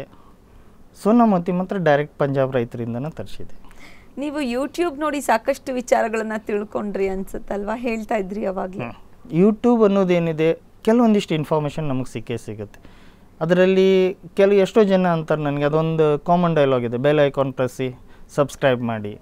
ಬಟ್ ಅದನ್ನು ಸಬ್ಸ್ಕ್ರೈಬ್ ಮಾಡೋದಕ್ಕಿಂತ ಹೆಚ್ಚಿಗೆ ಅಲ್ಲಿ ಬರುವಂಥ ಮಾಹಿತಿ ಅದನ್ನು ನಾವು ಎಷ್ಟರ ಮಟ್ಟಿಗೆ ಎಕ್ಸೆಪ್ಟ್ ಮಾಡ್ಕೊತೀವಿ ಅನ್ನೋದ್ರ ಮೇಲೆ ಡಿಪೆಂಡ್ ಇದೆ ಅಲ್ಲ ಮೇಡಮ್. ಈ ಗೂಗಲಲ್ಲಿ ಈಗ ನನಗೆ ಎಷ್ಟೋ ಜನ ಅಂದ್ರೆ ಗೂಗಲ್ ಇನ್ಫಾರ್ಮೇಷನ್ ತಪ್ಪಿರ್ಬೋದಲ್ಲ ಅಂದ್ರೆ, ಗೂಗಲಲ್ಲಿ ಹಾಕ್ಬೇಕಂದ್ರೆ ಒಬ್ಬ ರಿಸರ್ಚ್ ಮಾಡಿದವನ್ನ ಹಾಕಿರ್ತಾನಲ್ಲ. ಅದ್ರ ಬಗ್ಗೆ ಈಗ ಸಪೋಸ್ ಒಂದು ಗ್ರೇನ್ ಬಗ್ಗೆ ಬರೀತಾನ ಅಂತಂದ್ರೆ, ಒಂದು ಪೇಪರ್ ಪ್ರೆಸೆಂಟೇಷನ್ನು ಅಥವಾ ಎಲ್ಲೋ ಒಂದು ಕಡೆ ಥೀಸಿಸೋ ಎಲ್ಲೋ ಒಂದು ಕಡೆ ಡಾಕ್ಯುಮೆಂಟೇಷನ್ ಮಾಡ್ತಾನಂದ್ರೆ ಸ್ವಲ್ಪ ಆಳವಾಗಿ ಹೋಗಿರ್ತಾರೆ. ಅದರಿಂದ ನಮಗೆ ಬೇಕಾಗಿದ್ದೇನು ನಾಲೆಜ್. ಆ ನಾಲೆಜ್ದಿಂದ ನಾವು ಮಾಡ್ಬೋದಲ್ಲ ಅನ್ನೋ ಕಾನ್ಫಿಡೆಂಟ್ ಆದರೂ ಕೊಡುತ್ತೆ ಈ ಸೋಷಿಯಲ್ ಮೀಡಿಯಾ. ಅದಕ್ಕೆ ಮೊರೆ ಹೋಗ್ತಾ ಇದ್ದೀನಿ. ನೀವು ರಾಸಾಯನಿಕ ಬಳಸ್ತಿದ್ದೀರಾ ಅಥವಾ ನೈಸರ್ಗಿಕವಾಗಿ ಬೆಳಿತಿರೋ ಅಂಥದ್ದು? ಈಗ ನಮ್ಮಲ್ಲಿ ಏನಾಗಿದೆ ಅಂತಂದರೆ, ಈಗ ಎಷ್ಟೋ ದಿನಗಳಿಂದ, ಎಷ್ಟೋ ವರ್ಷಗಳಿಂದ ಅನ್ಬೋದು ರಾಸಾಯನಿಕ ಉಪಯೋಗಿಸ್ತಾ ಬಂದುಬಿಟ್ಟಿದ್ದಾರೆ.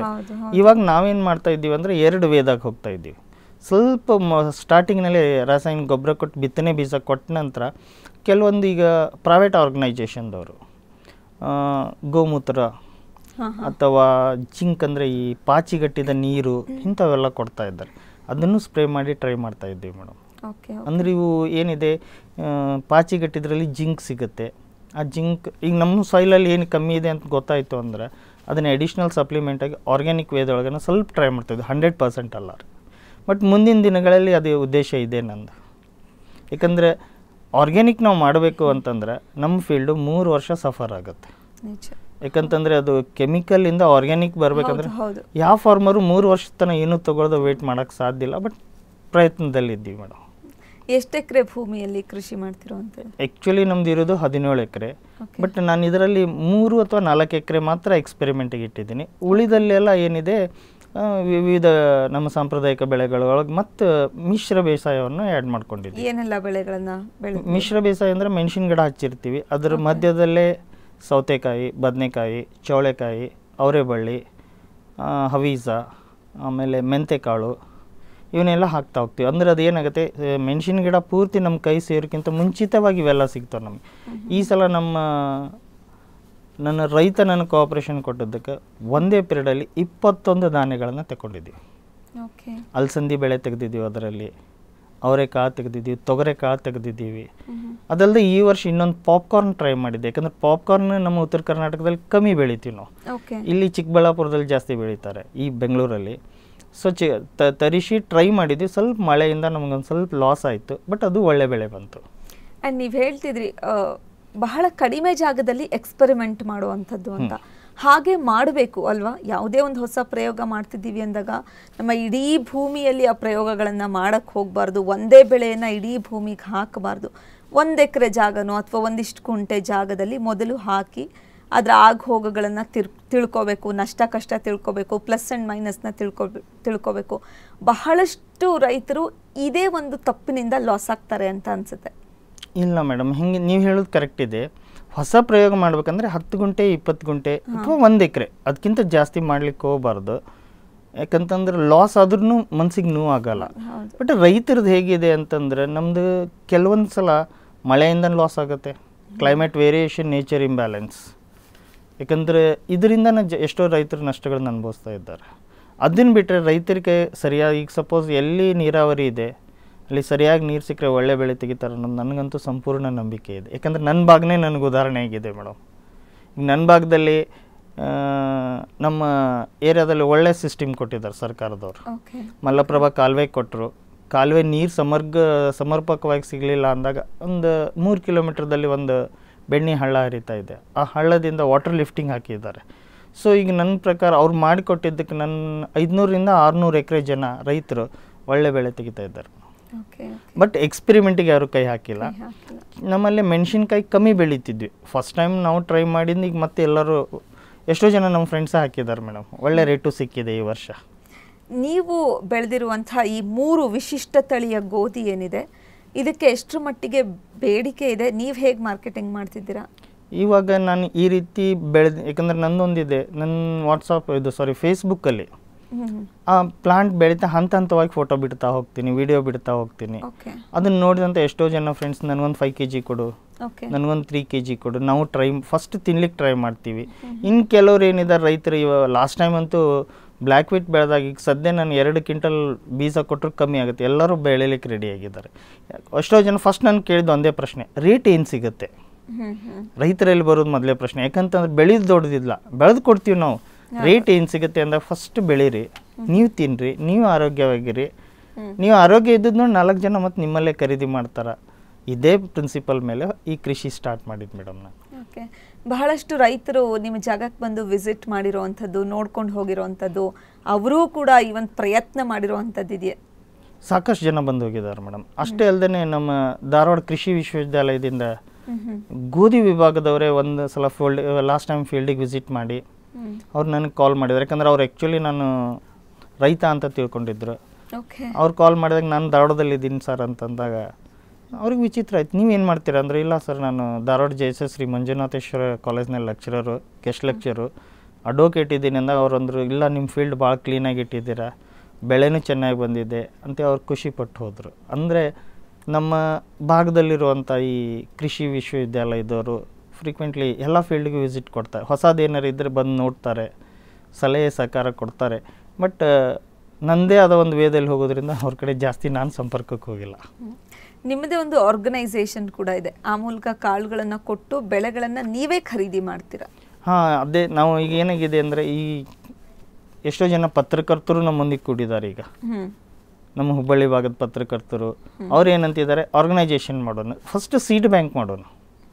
ಅಂದರೆ ಏನಾಗುತ್ತೆ, ಬೀಜಗಳು ಏನದ ಒಂದೊಂದು ನೋಡ್ಲಿಕ್ಕೆ ಒಂದು ಕಡೆ ಒಂದು ಪ್ಲೇಸಲ್ಲಿ ಸಿಕ್ಕರೆ ರೈತರು ಅದಕ್ಕೆ ಅಟ್ರಾಕ್ಟ್ ಆಗ್ತಾರೆ. ಆಮೇಲೆ ಮಾರ್ಕೆಟಿಂಗ್ ನಾವೇ ಕಲ್ಪಿಸ್ಕೊಡ್ತೀವಿ ಅನ್ನೋ ಅಂತಿದ್ದಾರೆ. ಯಾಕಂದರೆ ಇವಾಗ ಮಾರ್ಕೆಟಿಂಗ್ ಸದ್ಯದ ಹಂತದಲ್ಲಿ ಇಲ್ಲ ಅಂದ್ರೂ ಮುಂದಿನ ದಿನಗಳು ಸಿಗುತ್ತನ್ನೋ ನಂಬಿಕೆ ಇದೆ ಮೇಡಮ್.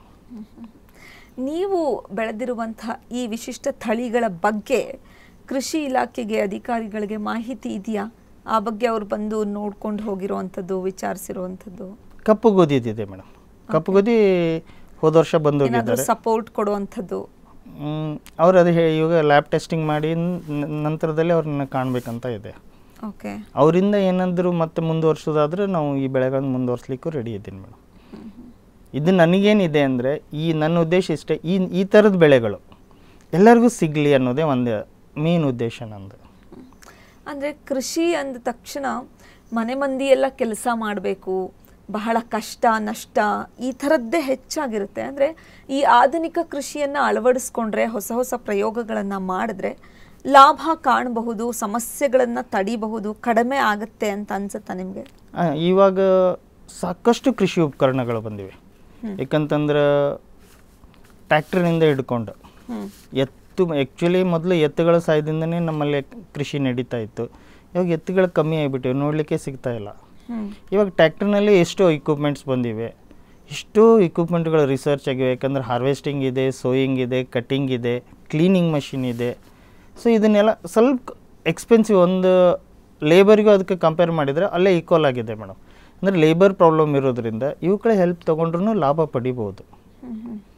ಈಗ ಮನೆ ಮಂದಿ ಎಲ್ಲ ಮಾಡಬೇಕಂತೇನಿಲ್ಲ ಮೇಡಮ್, ಇವಾಗ ಚೇಂಜ್ ಆಗಿದೆ, ಅಳವಡಿಸ್ಕೊಳ್ಬೇಕಷ್ಟೆ.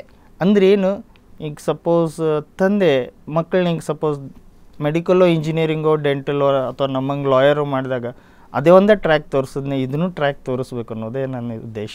ಕೊರೋನಾ ಲಾಕ್ಡೌನ್ ಟೈಮಲ್ಲಿ ಬಹಳಷ್ಟು ಕೃಷಿಕರು ತುಂಬ ಸಂಕಷ್ಟದಲ್ಲಿದ್ದರು. ಹೌದು ಮೇಡಮ್. ಬಟ್ ನಿಮಗೆ ಒಂಥರ ಪ್ಲಸ್ಸೇ ಆಯಿತು ಅದು ಅಂತಂದರೆ ಆ ಟೈಮಲ್ಲೇ ನೀವು ಕೃಷಿಗೆ ಬಂದಿದ್ದು. ಹೌದು ಮೇಡಮ್. ಯಾಕಂತಂದ್ರೆ ಏನಿತ್ತು, ನನಗೆ ಬೇರೆ ಚಾಯ್ಸ್ ಇದ್ದಿಲ್ಲ. ಸೊ ಬೆಳಗ್ಗೆ ಎದ್ಕೊಳ್ಳೆ ಆನ್ಲೈನ್ ಕ್ಲಾಸ್ ಮುಗಿದ್ಕೊಳ್ಳೆ 11 ಗಂಟೆಗೆ ಯಾವುದಾದ್ರೂ ಕೇಸ್ ಇದ್ದರೆ ಆನ್ಲೈನಲ್ಲಿ ಅಟೆಂಡ್ ಮಾಡ್ಕೊಂಡು ಅದಾದ ನಂತರ ಪೂರ್ತಿ ಖಾಲಿ ಕುಂದಿರ್ಬೇಕು ಮನೆಯಲ್ಲಿ. ಸೊ ಅವಾಗ ಏನು ಮಾಡಿದೆ ನಾನು, ಹಂಗಂದ್ರೆ ಏನಾದರೂ ಡಿಫ್ರೆಂಟ್ ಅಗ್ರಿಕಲ್ಚರ್ ಸ್ಟಾರ್ಟ್ ಮಾಡಿದ್ದೆ, ಬಟ್ ಈ ರೀತಿ ಅಡ್ವೆಂಚರ್ ಹೋಗೋಣ ಅಂತ. ಅವಾಗ ಸಿಕ್ಕಿದ್ದೆ ಫಸ್ಟ್ ನನಗೆ ಬಕ್ವೀಟ್ ಬಗ್ಗೆ. ಆಮೇಲೆ ಬಕ್ವೀಟ್ ಬೆಳಿಬೇಕಂತ ಹಾಕಿದ್ದೀನಿ ಅಂದಾಗ ಒಬ್ಬರು ಬ್ಲ್ಯಾಕ್ ವೀಟ್ ಅಂದರು. ಹಂಗಾರೆ ಬ್ಲ್ಯಾಕ್ ವೀಟ್ ಐತಿ ಅಂತ ಹುಡುಕ ಹೋದಾಗ ನನಗೆ 3 ಕಲರ್ ವೀಟ್ ಸಿಕ್ಕು, ಬ್ಲ್ಯಾಕ್, ಪರ್ಪಲ್ ಆ್ಯಂಡ್ ಬ್ಲೂ. ಸದ್ಯ ಇಂಡಿಯಾದಾಗ ಇರೋದ್ರೊಳಗೆ ನಾನು ತೋರಿಸಿದ್ದು ನಿಮಗೆ black, purple and blue, but all 3 are same healthy concepts. ನಾವು ಪರ್ಪಲ್ ನೋಡಿಲ್ಲ, ಬಟ್ ಬ್ಲ್ಯಾಕ್ ನೋಡಿದೆ. ಮುಂದಿನ ದಿನಗಳು ಅದನ್ನು ಟ್ರೈ ಮಾಡ್ಬೇಕಂತಿದ್ದೆ. ಆಮೇಲೆ ಕೆಲವೊಂದಿಷ್ಟು ವೀಟ್ಗಳನ್ನು ಇನ್ನೂ ಸ್ಟಡಿ ಮಾಡ್ತಾ ಇದ್ದೀನಿ ಮೇಡಮ್. ಹೆಂಗಂತಂದರೆ ಕೆಲವೊಂದು ಕಂಟ್ರಿಗಳಲ್ಲಿ ಈಗ ಬ್ರೆಡ್ ಅಥವಾ ರೋಲ್ ಅಥವಾ ಬೇಸ್ ಅಂತ ಏನು ರೆಡಿ ಮಾಡ್ತಾರೆ, ನಮ್ಮಲ್ಲಿ ಯಾವ್ದು ವೀಟ್ ಐತಿ, ಅದ್ರ ಕ್ವಾಲಿಟಿ ಏನು, ಹಂಗಂದ್ರೆ ಅವ್ರು ಅಷ್ಟೆಲ್ಲ ಕಾಮನ್ ಫುಡ್ಡಾಗಿ ಯೂಸ್ ಮಾಡ್ತಾರೆ, ಆ ಗ್ರೇನ್ ಯಾಕೆ ತರಿಸಿ ಟ್ರೈ ಮಾಡ್ಬಾರ್ದು? ಈ ರೀತಿ ಏನೋ ಕ್ವಶನ್ಸ್ಗಳು ಹೊರಡ್ತಾ ಈಗ ತಲೆಯಲ್ಲಿ ಇವಾಗ. ನಿಮ್ಮ ಮನೆಯಲ್ಲೂ ಇದೇ ವೀಟನ್ನು ಬಳಕೆ ಮಾಡ್ತೀರಾ? ಹೌದು ಮೇಡಮ್. ಇದರ ಜೊತೆಗೆ ಫಾರ್ಮರ್ ಅಸೋಸಿಯೇಷನ್ ಅಲ್ಲಿ ಲೀಗಲ್ ಅಡ್ವೈಸರ್ ಕೂಡ ಆಗಿದ್ದೀರಾ. ಸೊ ರೈತರ ಒಂದಷ್ಟು ಸಮಸ್ಯೆಗಳಿಗೆ ಪರಿಹಾರ ಕೊಡುವಂಥದ್ದು. ಯಾವ ಥರದ ಸಮಸ್ಯೆಗಳನ್ನು ತಗೊಂಡು ಬರ್ತಾರೆ ನಿಮ್ಮ ಹತ್ರ? ಇದು ನಮ್ಮ ಉತ್ತರ ಕರ್ನಾಟಕ ಭಾಗದಲ್ಲಿ ಅಖಂಡ ಕರ್ನಾಟಕ ರೈತ ಸಂಘಟನೆ ಅಂತ ಇದೆ. ಅದು ಹುತಾತ್ಮರ ದಿನ ಅಂತ ನಮ್ಮಲ್ಲಿ ನರಗುಂದ ಅಂತ ಬರುತ್ತಲ್ಲ, ಅಲ್ಲಿ ರೈತರ ಬಂಡಾಯ ಆದ ದಿನವನ್ನು ಹುತಾತ್ಮರ ದಿನ ಅಂತ ಆಚರಿಸ್ತಾರೆ. ಅವತ್ತಲ್ಲಿ ಫಂಕ್ಷನ್ಗೆ ಹೋಗಿದ್ದೆ ನಾನು. ಅವತ್ತಿದ್ದ ಲೀಗಲ್ ಅಡ್ವೈಸರ್ ಅದು ಏನು ಕೆಲಸಪ್ಪ ನಂದು ಅಂತಂದಾಗ, ರೈತರು ಏನೇ ಇದ್ರು, ಈಗ ಸಪೋಸ್ ಗೌರ್ಮೆಂಟಿಗೆ ಒಂದು ರಿಪ್ರೆಸೆಂಟೇಷನ್ ಕೊಡಬೇಕು, ಅದನ್ನು ಯಾವ ಫಾರ್ಮ್ನಲ್ಲಿ ಇರಬೇಕು, ರಿಕ್ವೆಸ್ಟಾಗಿ ಕೊಡೋನು, ಸಬ್ಮಿಸಿವ್ ಫಾರ್ಮಾಗಿ ಕೊಡೋನು, ಆರ್ಡ್ರ್ ಒಳಗೆ ಕೊಡೋನು, ಅದನ್ನು ಡ್ರಾಫ್ಟ್ ಮಾಡಿಸ್ಕೊಂಡು ಹೋಗ್ತಾರೆ. ಅಥವಾ ರೈತರು ಎಲ್ಲೋ ಒಂದು ಕಡೆ ತಮ್ಮ ಇದ್ರ ಬಗ್ಗೆ ಸ್ಟ್ರೈಕ್ ಮಾಡಿದಾಗ ಬೇಲ್ ಮೇಲೆ ಹೊರಗೆ ತರಬೇಕಾಗತ್ತೆ. ಅಥವಾ ರೈತರು ಯಾವುದೋ ಒಂದು ವಿಷಯಕ್ಕೆ ತಮ್ಮಲ್ಲೇ ಜಗಳಾಡಿರ್ತಾರೆ, ಅವು ಕೇಸ್ ಆದಾಗ ಅವನ್ನೆಲ್ಲ ಒಂದು ಕನ್ಸೆಷನ್ ಫೀಸು ಅಥವಾ ಪ್ರಸಂಗ ಬಂದರೆ ಫ್ರೀ ಆಫ್ ಕಾಸ್ಟನ್ನು ಸರ್ವಿಸ್ ಕೊಡಬೇಕಾಗತ್ತೆ, ಕೊಡ್ತೀನಿ ಮೇಡಮ್. ಜೊತೆಗೆ ಈ ಕೃಷಿ ಮಾಡುವಂಥ ಪ್ರತಿಯೊಬ್ಬ ಕೃಷಿಕನಿಗೂ ಫ್ಯಾಮಿಲಿ ಸಪೋರ್ಟ್ ಖಂಡಿತ ಇಂಪಾರ್ಟೆಂಟ್ ಆಗುತ್ತೆ. ಸೊ ನೀವು ಈ ಕೃಷಿಯನ್ನು ಕೈಗೆತ್ಕೊಂಡಾಗ, ಈ ವೃತ್ತಿಗೆ ಬರ್ತೀನಿ ಅಂದಾಗ ಸಪೋರ್ಟ್ ಹೇಗಿತ್ತು? ಸಪೋರ್ಟ್ ಅನ್ನೋಕ್ಕೆ ನನ್ನ ಮಿಸ್ಸಸ್ ಅಂತೂ ಸಪೋರ್ಟ್ ಮಾಡಿದ್ಲು. ಯಾಕಂತಂದ್ರೆ ಅವಳು basically history student, but work ಮಾಡ್ತಾ ಇರೋದು ಕಮರ್ಷಿಯಲ್ ಟ್ಯಾಕ್ಸ್ ಆಫೀಸ್ನಲ್ಲಿ, ಕಮರ್ಷಿಯಲ್ ಟ್ಯಾಕ್ಸ್ ಆಫೀಸರ್ ಅಂತ. ಬಟ್ ಅಗ್ರಿಕಲ್ಚರ್ ಹೋಗ್ತೀನಿ ಅಂದಾಗ ಮಾಡ್ಲಿಕ್ಕೆ ಸ್ಟಾರ್ಟಿಂಗ್ ಸ್ವಲ್ಪ ಖುಷಿ ಅನ್ನಿಸ್ತು, ಇರೋದೇ ಡಿಸ್ಕರೇಜು ಅದು. ಬಟ್ ಸಪೋರ್ಟ್ ಸಿಕ್ತು. ನಮ್ಮ ಚಿಕ್ಕಪ್ಪಗಳು ಚಲೋ ಸಪೋರ್ಟ್ ಮಾಡ್ತಾ ಇದ್ದಾರೆ. ಈಗ ಅಂತ ಇದ್ದಾರೆ, ನೀವು ಒಳ್ಳೆ ಇದು ಮಾಡ್ತಾಯಿದ್ದಿ, ಇದನ್ನ ಕಂಟಿನ್ಯೂ ಇಡು. ಯಾಕಂದ್ರೆ ಪೂರ್ತಿ ಜೀವನ ಧಾರವಾಡ ಹುಬ್ಬಳ್ಳಿಯಲ್ಲಿ ತೆಗೆದವ್ರನ್ನ ಹಳ್ಳಿಗೆ ಟರ್ನ್ ಆಗಿ ಕೃಷಿ ಮಾಡೋದು ನೋಡಿ ಅವ್ರು ಭಾಳ ಖುಷಿ ಪಡ್ತಾ ಇದ್ದಾರೆ. ಸೊ ಮುಂದಿನ ದಿನಗಳಲ್ಲೂ ಕೃಷಿಯನ್ನು ಕಂಟಿನ್ಯೂ ಮಾಡೋದ್ರ ಜೊತೆಗೆ ಹೊಸ ಬೆಳೆಗಳನ್ನು ಪ್ರಯೋಗ ಮಾಡೋ ಯೋಚನೆ ಇದೆ. ಹೊಸ ಬೆಳೆಗಳು ಅನ್ನೋಕ್ಕಿಂತ ಹೊಸ ಆರೋಗ್ಯಯುತವಾದ ಬೆಳೆಗಳನ್ನು ಟ್ರೈ ಮಾಡ್ಬೇಕನ್ನೋ ಆಸೆ ಇದೆ ಮೇಡಮ್. ಅಂದರೆ ಹೆಲ್ತಿಗೆ ನಂದು ಟಾರ್ಗೆಟ್ ಇರೋದು ಹೆಲ್ತಿ ಕಾನ್ಸೆಪ್ಟ್. ಸುಮ್ಮನೆ ದುಡ್ಡು ಮಾಡ್ಬೇಕಂತ ಅಗ್ರಿಕಲ್ಚರ್ ಅಲ್ಲ ಇದು ನಂದು. ಈಗ ಯಾಕಂದರೆ ಜನರಿಗೆ ಕೆಲವು ತೊಂದರೆಗಳಿವೆ. ಈಗ ಸಪೋಸ್ ಈಗ ನಾನು ಲಾಸ್ಟ್ ವೀಕ್ ಒಬ್ಬರನ್ನ ವಿಸಿಟ್ ಮಾಡಿದ್ದೆ, ಬ್ಲ್ಯಾಕ್ ಟರ್ಮರಿಕ್ ಬಗ್ಗೆ ಹೇಳಿದರು. ಅದೇ ಅದಕ್ಕೆ ಕ್ಯಾನ್ಸರ್ ಗುಣಪಡಿಸುತ್ತೆ ಅಂತ ಹೇಳಿದರು. ಅವ್ರ ಕಡೆಯಿಂದ ನಾನು ಸೀಡ್ಸು ತೊಗೊಂಬಂದಿದ್ದೀನಿ, ಪ್ಲಸ್ ಅವ್ರ ಕಡೆಯಿಂದ ಇನ್ನೊಂದು ಟರ್ಮರಿಕ ತೊಗೊಂಬಂದಿದ್ದೀನಿ. ಅದರಲ್ಲಿ 7.16 ಕ್ರೊಕೊಮಿನ್ ಕಂಟೆಂಟ್ ಇದೆ. ಅಂದರೆ ನಾವು ಮನೆಯಲ್ಲಿ ಏನು ಯೂಸ್ ಮಾಡ್ತಾ ಇದ್ದೀವಿ ಈಗ ಅದರದ್ದು ಬರೀ 10% ಅಷ್ಟೇ ಯೂಸ್ ಮಾಡಿದರೆ ಸಾಕು ಹೆಲ್ದಿ ಸಿಗಬೇಕು. ಅಂದರೆ ಈ ರೀತಿ ಹುಡುಕ್ತಾ ಇದ್ದೀನಿ, ಯಾವ ಫಾರ್ಮರ್ ಕಡೆ ಏನು ಸಿಗುತ್ತೆ, ಅಥವಾ ಇದು ಎಲ್ಲಿ ಅಥವಾ ಈ ಥರದ ಬೆಳೆ ಎಲ್ಲಿ ಬೆಳೀತಾರೆ, ಅಲ್ಲಿ ಹೋಗ್ತಾ ಹೋದಾಗ ಯಾರ್ದಾರು ಒಬ್ಬರು ಕಾಂಟ್ಯಾಕ್ಟ್ ನಂಬರ್ ಸಿಕ್ಕರು ನನಗೊಂದೊಂದು ಸಲ ರಾಂಗ್ ಕಾಲು ಆಗುತ್ತೆ, ಮಿಸ್ ಕಾಲು ಆಗುತ್ತೆ, ಸಾರಿನೂ ಹೇಳ್ತೀನಿ, ಬಟ್ ನನಗೆ ಕರೆಕ್ಟ್ ಒಂದು ರೈಟ್ ಪರ್ಸನ್ ಸಿಕ್ಕೇ ಸಿಗ್ತಾನೆ. ಬೇರೆ ಕೃಷಿಕರಿಗೆ ನೀವೇನಾದರೂ ಸಲಹೆ ಕೊಡುವಂಥ ಕೆಲಸಗಳು ಮಾಡ್ತಾ ಇದ್ದೀರಾ? ಅಂದರೆ ಈ ಬೆಳೆಗಳ ಬಗ್ಗೆ ಆಗಿರ್ಬೋದು ಅಥವಾ ಬೇರೆ ರೀತಿಯ ಬೆಳೆಗಳನ್ನು ಬೆಳೆಯೋ ರೀತಿ ಸಾಕಷ್ಟು ಕಾಲ್ ಬರ್ತಾವೆ ಮೇಡಮ್. ಯಾಕಂತಂದರೆ ನನ್ನ ಫೋನ್ ನಂಬರ್ ಎಲ್ಲೆಲ್ಲಿ ಹೋಗಿದೆ ನನಗೆ ಗೊತ್ತಿಲ್ಲ. ಕಾಲ್ ಬಂದಾಗ ನನ್ನೊಂದು ತೇರಿ ಇದೆ, ನಾನು ಅಕಸ್ಮಾತ್ ಕೇಸ್ ನಡೆಸ್ತಾ ಇದ್ದರೆ ಮಿಸ್ ಕಾಲ್ ಇದ್ದರೆ ಎಲ್ಲ ಕಾಲ್ಗಳನ್ನು ರಿಟರ್ನ್ ಅಟೆಂಡ್ ಆಗ್ತೀನಿ. ಕ್ಲಾಸ್ ಒಳಗಿದ್ರೆ ಎಷ್ಟು ಮಿಸ್ ಕಾಲ್ ಇರ್ತೋ ಕ್ಲಾಸ್ ಮುಗಿದ ತಕ್ಷಣ ಅಟೆಂಡ್ ಆಗ್ತೀನಿ. ಅವ್ರು ಕೇಳ್ತಾರೆ ಅವರು, ಇದನ್ನು ಬೆಳೆದಿರಲ್ಲ, ಇದನ್ನ ಏನು ಮಾಡೋಕೆ. ಇದಲ್ದನ ತಾವು ಬೆಳೆದಂಥ ಬೆಳೆಗಳಿಗೆ ಏನಾದರೂ ಮಿಸ್ಟೇಕ್ಸ್ ಇದ್ದರೆ, ಅಥವಾ ಈಗ ನಮ್ಮಲ್ಲಿ ಕೆಂಪು ರೋಗ ಅಥವಾ ಹಳದಿ ಭಂಡಾರ ರೋಗ ಇಂಥವೆಲ್ಲ ಬಂದಾಗ ನೀವೇನು ಹಾಕಿದ್ರಿ ಅಥವಾ ಅದಕ್ಕೆ ಏನಾರು ಆಲ್ಟರ್ನೇಟಿವ್ ಇದೆ ಹೆಂಗೋ ಕೇಳ್ತಾ ಇರ್ತಾರೆ ಮೇಡಮ್. ಸೊ ಮೂರೂ ವೃತ್ತಿಯಲ್ಲಿ ತೊಡಗಿಸ್ಕೊಂಡಿದ್ದೀರಾ. ಸೊ ಹೆಚ್ಚು ಯಾವ ವೃತ್ತಿ ಬಹಳ ಖುಷಿ ಕೊಡುತ್ತೆ? ನಾನು ಮೂರೂ ಖುಷಿ ಇದೆ ಮೇಡಮ್. ಯಾಕಂದರೆ ಅದಕ್ಕೆ ನನ್ನ ಮಗಳ ಹೆಸರು ಖುಷಿ ಅಂತ ಇಟ್ಬಿಟ್ಟಿದ್ವಿ ನಾವು. ಓಕೆ ಖುಷಿ ಯಾಕಂತಂದರೆ ಅದಕ್ಕೆ ಆದಂಥ ಒಂದು ಸ್ಪೆಷಾಲಿಟಿ ಇದೆ. ಈಗ ಅಡ್ವೊಕೇಟ್ ಅನ್ನೋದು ಒಂದು ಸ್ಪೆಷಾಲಿಟಿ, ಟೀಚರ್ ಅನ್ನೋದು ಒಂದು ನೋಬೆಲ್ ಪ್ರೊಫೆಷನ್ನು, ಅಡ್ವೊಕೇಟ್ ಅನ್ನೋದು ನೋಬೆಲ್ ಪ್ರೊಫೆಷನ್. ಇವರು ಎರಡಕ್ಕಿಂತ ಅಗ್ರಿಕಲ್ಚರ್ ಅನ್ನೋ ಡಬಲ್ ನೋಬೆಲ್ ಪ್ರೊಫೆಷನ್ ನನ್ನ ಪ್ರಕಾರ. ಯಾಕಂದರೆ ನಮ್ಮ ದೇಶನೇ ಕೃಷಿ ಪ್ರಧಾನ ಐತಿ. ನಮ್ಮಂಥವ್ರು ತೊಡಗಿಸಿದ್ರೆ ಇನ್ನೂ ಎಷ್ಟೋ ಜನ ಮುಂದೆ ಬರ್ತಾರಲ್ಲ ಅಂತ. ಆದರೆ ಕರೇಜ್ ಇದ್ದದ್ದ ಮೇಡಮ್, ಎಲ್ಲೋದ್ರೂ ಐತಿ.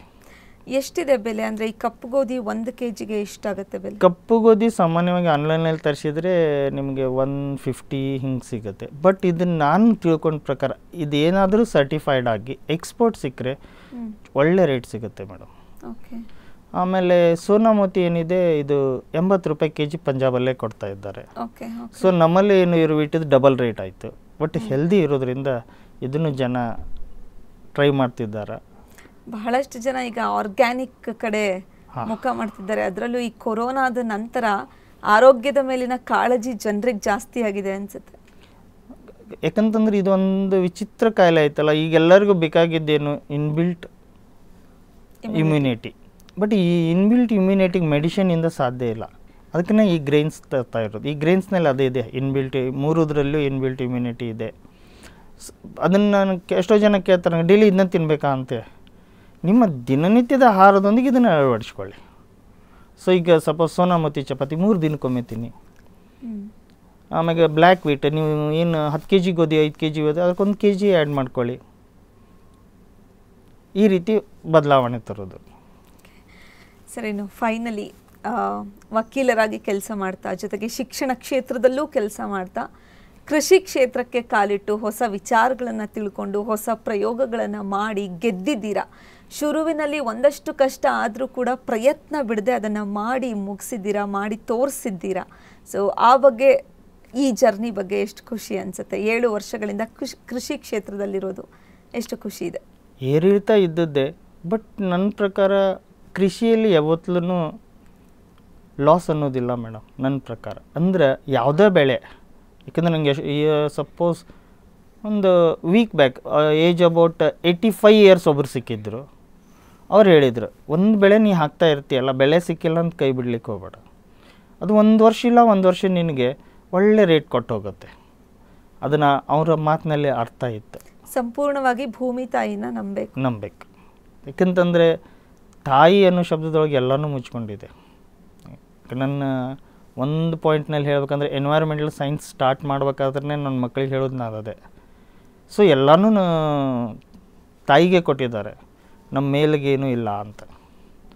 ಅವಾಗ ಕೇಳ್ತಾರೆ ಮಕ್ಕಳು, ಯಾಕೆ ಭೂಮಿ ತಾಯಿ ಅಂತೀವಿ ಎಂದು ನಿಸರ್ಗ ಮಾತೆ ಅಂತೀವಿ, ಎಲ್ಲೂ ನಿಸರ್ಗ ತಂದೆ ಅನ್ನಂಗಿಲ್ಲ, ನಿಸರ್ಗ ಭೂಮಿ ತಂದೆ ಅನ್ನಂಗಿಲ್ಲ. ಅಂದ್ರೆ ಎಷ್ಟು ಸಮಾಧಾನದ ಗುಣ ಇದೆ ಆ ಭೂಮಿಗೆ ಅಂತಂದರೆ ನಾವು ಏನು ಕೊಟ್ಟರು ರಿಟರ್ನ್ ಕೊಡ್ತಾಳೆ ಮೇಡಮ್, ಅದು ನನಗೆ ಗ್ಯಾರಂಟಿ ಇದೆ.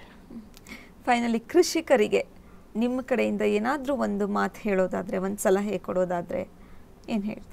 ನನ್ನ ಪ್ರಕಾರ ಶ್ರಮಕ್ಕೆ ಪ್ರತಿಫಲ ಇದೆ ಮೇಡಮ್. ರೈತ ಪಟ್ಟಂಥ ಶ್ರಮಕ್ಕೆ ಎಂದೂ. ಬಟ್ ಇಲ್ಲೇ ನನ್ನೊಂದು ರಿಕ್ವೆಸ್ಟ್ ಏನಿದೆ ಅಂದರೆ, ಒಂದು ಬೆಂಬಲ ಬೆಲೆ ಏನು ನಿರ್ಧರಿಸ್ತಾ ಇದ್ದಾರೆ ಅದು ಮನಸ್ಸಿಗೆ ನೋವಾಗ್ತಾ ಇದೆ. ಯಾಕಂದರೆ ನಾನು ಲಾಯರ್, ನನಗೊಂದೆಲ್ಲೋ ಸೋರ್ಸ್ ಆಫ್ ಇನ್ಕಮ್ ಇದೆ. ನಾನು ಟೀಚರ್, ನನಗೊಂದು ಸೋರ್ಸ್ ಆಫ್ ಇನ್ಕಮ್ ಇದೆ. ಒಂದು ಸಣ್ಣ ಎಕ್ಸಾಂಪಲ್ ಕೊಡ್ತೀನಿ. ಇಲ್ಲಿ 1 kg ಬದನೆಕಾಯಿ ಮಾರ್ಕೆಟಿಗೆ ಬಂದಾಗ ಅವ್ನು 10 ರೂಪಾಯಿ ಆದರೂ ಕೊಟ್ಟು ಹೋಗಬೇಕು, 5 ರೂಪೀಸ್ ಆದರೂ ಕೊಟ್ಟು ಹೋಗ್ಬೇಕು ಅದು 10 kgಗೆ. ಯಾಕಂದರೆ ಅವ್ನು ರಿಟರ್ನ್ ಮನೆಗೆ ಹೋಗ್ಲಿಕ್ಕೆ ಬರೋಂಗಿಲ್ಲ. ನನಗೆ ಅದಕ್ಕೆ 1 kg ಬದನೆಕಾಯಿಗೆ 100 ರೂಪಾಯಿ ಕೊಟ್ಟಾಗ, ಅಂದರೆ ಅದನ್ನು ಸಿಂಪಲ್ ಒಂದು ಕ್ಯಾಲ್ಕುಲೇಷನ್ ಕೊಡ್ಬೇಕಂದ್ರೆ ಒಂದು ಕೀಳ್ಲಿಕ್ಕೆ ಲೇಬರ್ಗೆ 20 ರೂಪಾಯಿ ಕೊಟ್ಟಿರ್ತಾನೆ ಅವನು. ಬೆಳಿಲಿಕ್ಕೆ ಒಂದು 30 ರೂಪಾಯಿ ಖರ್ಚು ಮಾಡಿದಾಗ 50 ರೂಪಾಯಿ ಆದರೂ ಮನೆಗೆ ತೊಗೊಂಡು ಹೋಗುವಂಥ ಪದ್ಧತಿ ಬರಬೇಕು ಅನ್ನೋದು ಮಾತ್ರ ಮನಸ್ಸಿನಲ್ಲೇ ಇದೆ. ಇದು ರೈತರಿಗೆ ಆಗಲೇಬೇಕು ಮೇಡಮ್. ಅಂದರೆ ಸಣ್ಣ ಒಂದು ಬದನೆಕಾಯಿಂದ ಹಿಡಿದು ಎಲ್ಲ ಕಾಳಿಗೂ ಬರಬೇಕು ಅನ್ನೋದು. ಅಂದರೆ ಸರ್ಕಾರದಲ್ಲಿ ರೈತರಿಗೋಸ್ಕರನೇ ಒಂದಷ್ಟು ಯೋಜನೆಗಳಿದೆ, ಆದರೆ ಅದು ಅವ್ರಿಗೆ ಸಿಗ್ತಾ ಇಲ್ವಾ ಅಥವಾ ಬಳಸ್ಕೊಳ್ತಿಲ್ವಾ? ನಿಮ್ಗೇನು ಅನ್ಸುತ್ತೆ? ಸರ್ಕಾರ ಯೋಜನೆಗಳು ಹೆಂಗಿದೆ ಅಂದರೆ ಮೇಡಮ್, ನೀರಿಗೆ ಒಂದು ಹೊಂಡ ತೊಗೊಳ್ಲಿಕ್ಕೆ ಕೊಡ್ತಾ ಇದ್ದಾರೆ, ಇಕ್ವಿಪ್ಮೆಂಟ್ಸಿಗೆ ಸಬ್ಸಿಡಿ ಕೊಡ್ತಾ ಇದ್ದಾರೆ, ನಮ್ಗೆ ಕಮ್ಮಿ ರೇಟಲ್ಲಿ ಬೀಜ ಕೊಡ್ತಾ ಇದ್ದಾರೆ, ಕಮ್ಮಿ ರೇಟ್ನಲ್ಲಿ ಗೊಬ್ಬರ ಸಲಕರಣೆಗಳನ್ನು ಕೊಡ್ತಾ ಇದ್ದಾರೆ. ಬೆಳೆದ ಬೆಳೆಗೆ ಏನೂ ಇಲ್ಲ. ಬೆಂಬಲ ಬೆಲೆ ಅಂತಿದ್ದಾರೆ. ಬೆಂಬಲ ಬೆಲೆ ನಿರ್ಧರಿಸಬೇಕಾದ್ರೆ ನನ್ನ ಪ್ರಕಾರ ಕಷ್ಟಪಟ್ಟು ಬೆಳೆದಂಥ ರೈತ ಆ ಕಮಿಟಿಯಲ್ಲಿರಬೇಕು. ಅವಾಗ ಏನಾಗುತ್ತೆ ಅಂದರೆ ತಾನು ಬೆಳೆದಂಥ ಏನು ಕಷ್ಟಪಟ್ಟಿರ್ತಾನೆ, ಎಷ್ಟು ಇನ್ವೆಸ್ಟ್ಮೆಂಟ್ ಮಾಡ್ಯಾನ, ಅದ್ರ ಮೇಲೆ ಎಷ್ಟು ಸಿಗಬೇಕು ಅನ್ನೋ ಆಸೆ ಅವನಿಗಿರುತ್ತೆ ಹೊರತು. ಈಗ ಸಪೋಸ್ ನನ್ನೇ ತೊಗೊಳ್ಳಿ ನೀವು, ನಾನು ಅಡ್ವೊಕೇಟ್, ಈಗ ನಾನು ಹೋಗಿ ಈಗ ನಂಗೆ ಕೃಷಿ ಗೊತ್ತಿಲ್ಲ ಅಂದಾಗ ಅಲ್ಲಿ ಕುಂದ್ರಿಸಿದಾಗ ನನಗೆ ಅದ್ರ ರೇಟ್ ಅರ್ಥ ಆಗಲ್ಲ. ಅದಕ್ಕೆ ಒಂದು ಸ್ವಲ್ಪ ಅನುಭವಸ್ಥರು ಬರಲಿ ಅನ್ನೋದು. ನಮಗೆ ಏನಿದೆ ಅಂದರೆ ಸರ್ಕಾರದ ಎಲ್ಲ ಸೌಲಭ್ಯಗಳು ಖುಷಿ ಇವೆ, ಬಟ್ ನಾವು ಬೆಳೆದ ಬೆಳೆಗೆ ಒಂದು ಉತ್ತಮ ಬೆಲೆ ಬೇಕಂತ. ಈಗ ನಾವು ಒಂದು ಸಣ್ಣ ಬದನೆಕಾಯಿ ಉದಾಹರಣೆ ತೊಗೊಂಡೆ ಅಷ್ಟೇ, ಇಂಥ ಸಾಕಷ್ಟು ವೆಜಿಟೇಬಲ್ಸ್ ಇವೆ. ಇದೇ ನನ್ನ ನೋವು. ಖಂಡಿತ ಒಳ್ಳೆ ಸಜೆಷನ್ ಕೊಟ್ರಿ. ಅಂದರೆ ಆ ಬಗ್ಗೆ ಗೊತ್ತಿರೋರನ್ನೇ ಅಲ್ಲಿ ತಂದು ಕೂರಿಸಿದಾಗ ಆ ಸ್ಥಾನಕ್ಕೂ ಒಂದು ಬೆಲೆ, ಸೊ ಸಮಸ್ಯೆಗೂ ಪರಿಹಾರ ಸಿಗುತ್ತೆ ಅನ್ನುವಂಥದ್ದು. Okay, thank you so much. ಇಷ್ಟೊತ್ತು ನಿಮ್ಮ ಜರ್ನಿಯನ್ನು ನಮ್ಮ ಜೊತೆ ಶೇರ್ ಮಾಡ್ಕೊಂಡ್ರಿ. ಬೇರೆ ಒಂದು ಕ್ಷೇತ್ರದಲ್ಲಿದ್ದು ಇನ್ನೊಂದು ಕ್ಷೇತ್ರದ ಮೇಲೆ ಆಸಕ್ತಿಯನ್ನು ಹೊಂದಿ ಅದ್ರ ಬಗ್ಗೆ ತಿಳ್ಕೊಂಡು ಓದ್ಕೊಂಡು ರಿಸರ್ಚ್ ಮಾಡಿಕೊಂಡು ಇಲ್ಲಿ ಬಂದು ಗೆದ್ದಿರೋದಿದೆಯಲ್ಲ, ಅದು ಬಹಳ ದೊಡ್ಡ ವಿಚಾರ. Thank you so much.